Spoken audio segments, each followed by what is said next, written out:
নমস্কার, ব্রেকিং বাংলায় আপনাদের স্বাগত। আমি জয়ন্ত মজুমদার।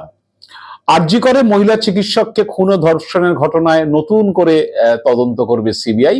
কলকাতা হাইকোর্টের ডিভিশন বেঞ্চ সেই আদেশ দিয়েছে। সেই আদেশটি দেওয়ার প্রেক্ষিত হলো যে আরজি কর নিয়ে হচ্ছে হাইকোর্টে 3টি মামলা চলছে, আপনারা জানেন।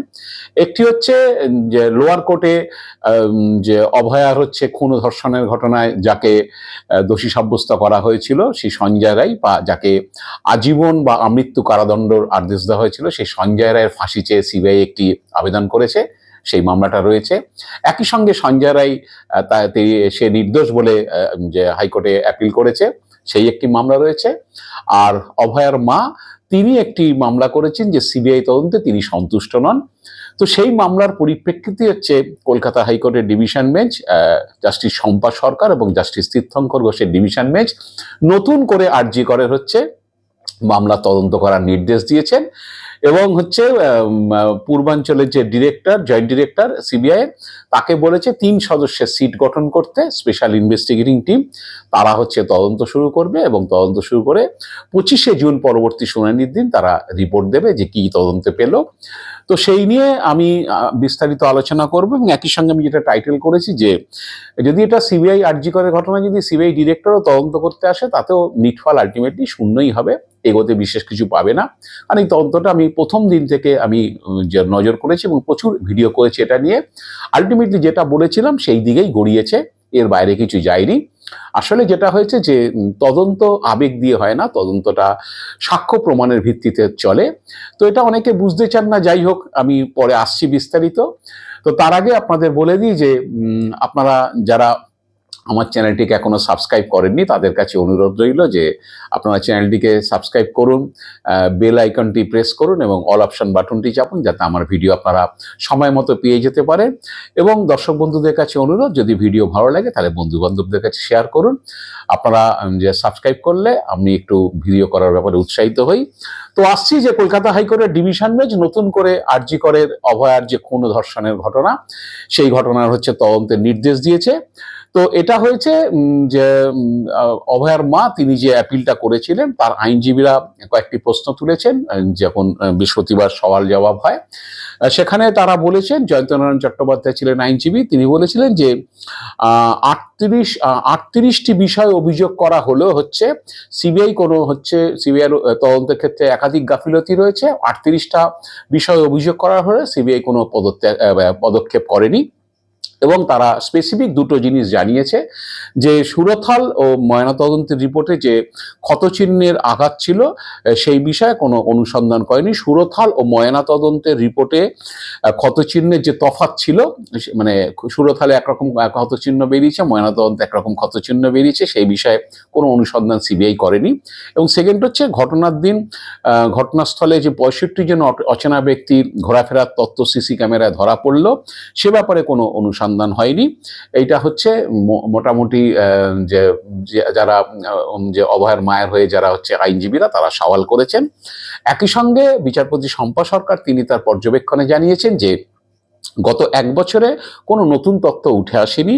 এবং জাস্টিস তীর্থঙ্কর ঘোষ, তিনি বলেছেন যে চার্জশিট দেওয়ার পরও কতজনের সাক্ষ্য নিয়েছে সিবিআই, যে সাক্ষীদের বয়ানের ভিত্তিতে কি তদন্ত হয়েছে, এই প্রশ্ন তুলেছেন।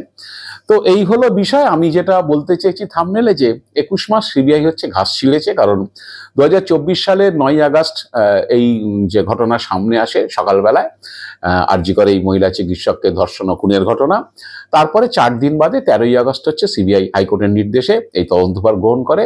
প্রায় 21 মাস অতিক্রান্ত। কিন্তু সিবিআই যেটা হয়েছে, কলকাতা পুলিশ যাকে গ্রেপ্তার করেছিল সেই সঞ্জয় রায়, তাকেই হচ্ছে সিবিআই চার্জশিট করেছে ও মূল অভিযুক্ত হিসাবে উল্লেখ করেছে। চার্জশিট করার পরে তারপরে হচ্ছে বিচারক সেই বিচার শেষে সঞ্জয় রায়কে আমৃত্যু কারাদণ্ডের নির্দেশ দিয়েছে। তো সিবিআই যেটা করেছে, মোটামুটি কলকাতা পুলিশ যেটা করেছিল, যে তদন্তটা প্রথম 4 দিন করেছিল, তারই হচ্ছে কার্বন কপি সিবিআই চার্জশিটে তার রিফ্লেকশন দেখিয়েছে, বা চার্জশিটে যা যা বলেছে সেই জিনিসগুলোই এনেছে। তবে সিবিআই কিছু কাজ করেছিল, সেই কারণে আমি আসছি যে সিবিআই, যে আমি যখন ঘটনাটা ঘটে, ঘটনাটা সিবিআই তদন্ত নামার 4-5 দিনের মাথাতেই আমি বলেছিলাম যে এই ঘটনাটাতে হচ্ছে আরজি করের প্রিন্সিপাল সন্দীপ ঘোষকে সিবিআই গ্রেপ্তার করবে, কারণ আপনারা জানেন যে বর্তমানে সিবিআই যেভাবে কাজ করে, স্বাধীনভাবে কাজ করে বলে যে কেউ বিশ্বাস করে না, অনেকেই করেন না, কারণ এখন রাজনৈতিক প্রভাব কাজ করে তাদের উপরে। এই নিয়ে সিবিআইকে বিস্তর হচ্ছে এখন গালমন্দ শুনতে হয়। তো সন্দীপ ঘোষকে গ্রেপ্তার করা হলো, তারপরে 1 মাসের মাথায় হচ্ছে টালা থানার প্রাক্তন ওসি অভিজিৎ মণ্ডলকে গ্রেপ্তার করা হলো। কিন্তু তাদেরকে দেখা গেল যে স্টিপুলেটেড টাইম পেরিয়ে গেল, 90 ডেজ পেরিয়ে গেল, হচ্ছে তাদের বিরুদ্ধে চার্জশিট করতে পারেনি সিবিআই, আজও চার্জশিট করতে পারেনি। অনেকদিন অতিক্রান্ত হয়ে গেল, প্রায় 20 মাস অতিক্রান্ত হয়ে গেল তাদের গ্রেপ্তারের পর থেকে।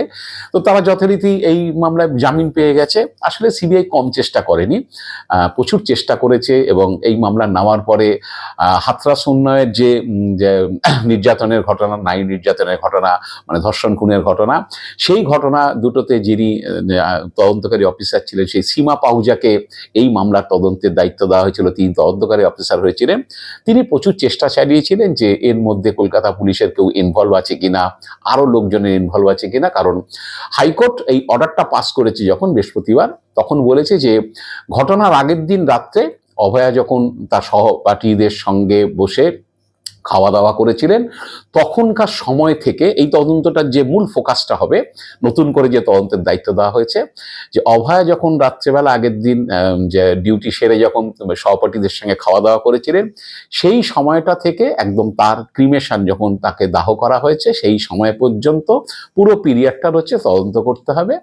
তো সীমা পাহুজারা কিন্তু এই সময়টা কেন, এই সময়ের অনেক আগে থেকে এবং এই সময়ের অনেক পরে পর্যন্ত হচ্ছে সিবিআই ছানবিল করে দিয়েছে, কিচ্ছু বাদ রাখেনি, সমস্ত কিছু হয়েছে।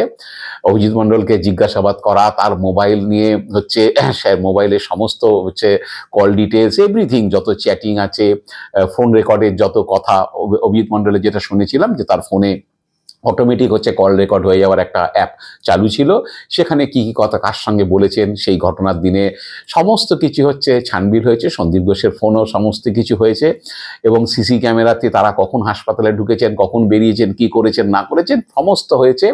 কয়েকশো ঘন্টার হচ্ছে প্রায় 7 দিনের হচ্ছে প্রায় 88 খানা ক্যামেরা ওই হাসপাতাল, ওই building, emergency building, seminar room এবং তার আশপাশের প্রায় 88টা ক্যামেরার কয়েক হাজার ঘন্টার হচ্ছে ফুটেজ তারা চেক করেছেন, কিচ্ছু বাদ রাখেননি। তো তারপরে হচ্ছে নিটফল শূন্য হয়েছে।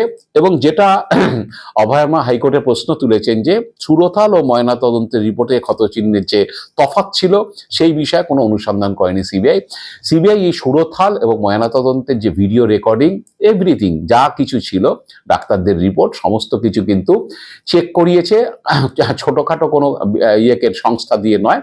দিল্লির এইমসের ফরেন্সিক যে ডিরেক্টর, মানে যিনি হেড, সেই দিল্লির ফরেন্সিক হেড এইমসের, তার নেতৃত্বে দিল্লির টপ মোস্ট 5টা হাসপাতালের যে ফরেন্সিক হেডরা রয়েছে তাদেরকে নিয়ে একটা মেডিকেল বোর্ড হয়েছিল।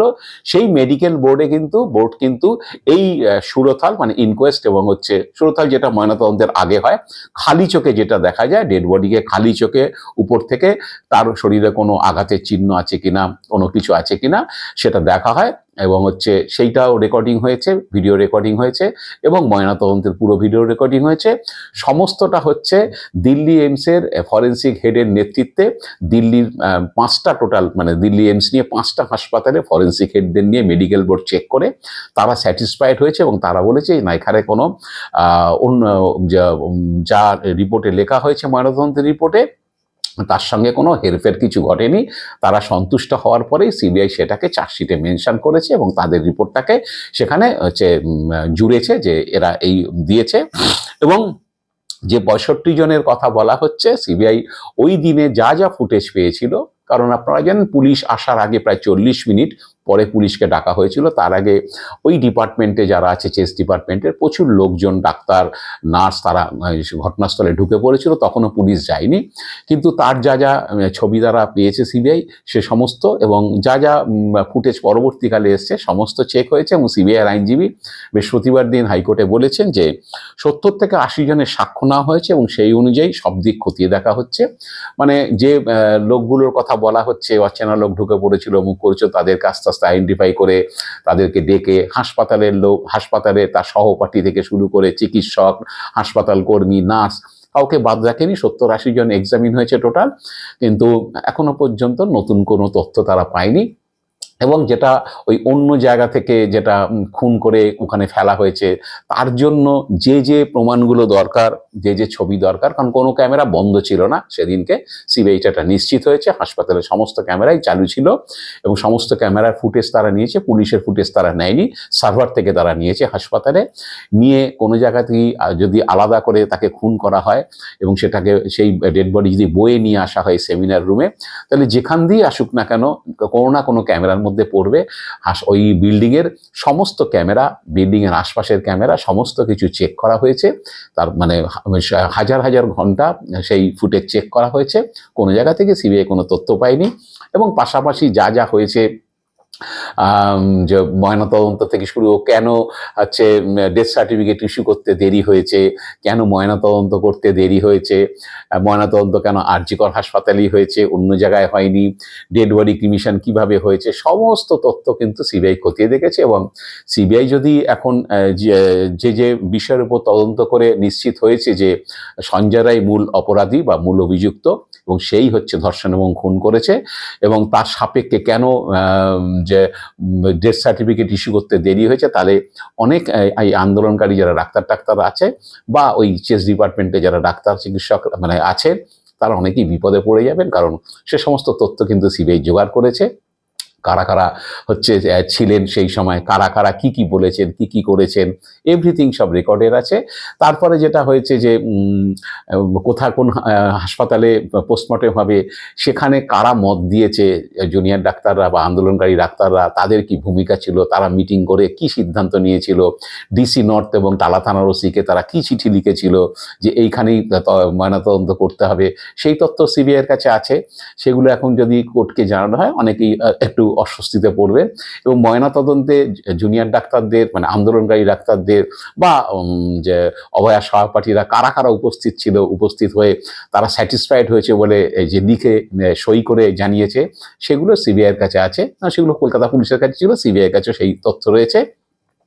তো এই সবগুলো হওয়ার পরে হচ্ছে নতুন করে আমি বলছি যে নতুন করে সীমা পাহুজা কেন, সীমা পাহুজাকে এখন রিটায়ার্ড জাস্টিস বিজেপির এমপি যে অভিজিৎ গঙ্গোপাধ্যায় হচ্ছে শুলে চড়িয়েছেন, কিন্তু আমি বলছি যে সিবিআই ডিরেক্টর আসলেও হচ্ছে নতুন করে কোনো তথ্য তারা পাবে বলে আমার মনে হচ্ছে না, সেই নিটফল কিন্তু শূন্যই হবে। তো যাই হোক, এখন যেহেতু অভয়ার মা হাইকোর্টে আবেদন করেছেন, বিচারপতিরা নতুন করে তদন্তের হচ্ছে দিয়েছেন। আসলে আমি বহু মামলা এরকম দেখেছি দীর্ঘদিন ক্রাইম রিপোর্টিং করার সুবাদে। পুলিশ অফিসারদের একটাই কথা যে আবেগ দিয়ে হচ্ছে তদন্ত হয় না, তদন্ত হচ্ছে সাক্ষ্য প্রমাণের ভিত্তিতে চলে। তা সাক্ষ্য প্রমাণের ভিত্তিতে কিন্তু সিবিআই যে তদন্তটা করেছে সেটাতে স্যাটিসফাইড হয়ে হচ্ছে বিচারক কিন্তু সঞ্জয় রায়কে সাজা দিয়েছে। আর আবেগ বললে সেইটা কোনোদিনই হচ্ছে, যদি আবেগটা আমার মিথ্যে হয়ে যায় তাহলে সেইটা কোনোদিনই প্রমাণিত হয় না। সেটা 3 সদস্যের সিট কেন হচ্ছে সিবিআই ডাইরেক্টর এসে তদন্ত করলে হচ্ছে সেটা কোনোদিন তিনি বার করতে পারবেন না, এটাই সত্য। কারণ তথ্য প্রমাণ এবং সাক্ষ্য ছাড়া হচ্ছে কোনো মামলা টেকে না, কোনো তদন্ত টেকে না, এটাই বাস্তব। এখন দেখা যাক হাইকোর্ট যখন অর্ডার দিয়েছে 3 সদস্যের সিট কি তদন্ত করে, কি বার করে আনে, কি নতুন কিছু উন্মোচন করে কিনা, তার অপেক্ষায় আমরা আছি। আজ এ পর্যন্তই। আপনারা ভালো থাকবেন, সুস্থ থাকবেন। নমস্কার।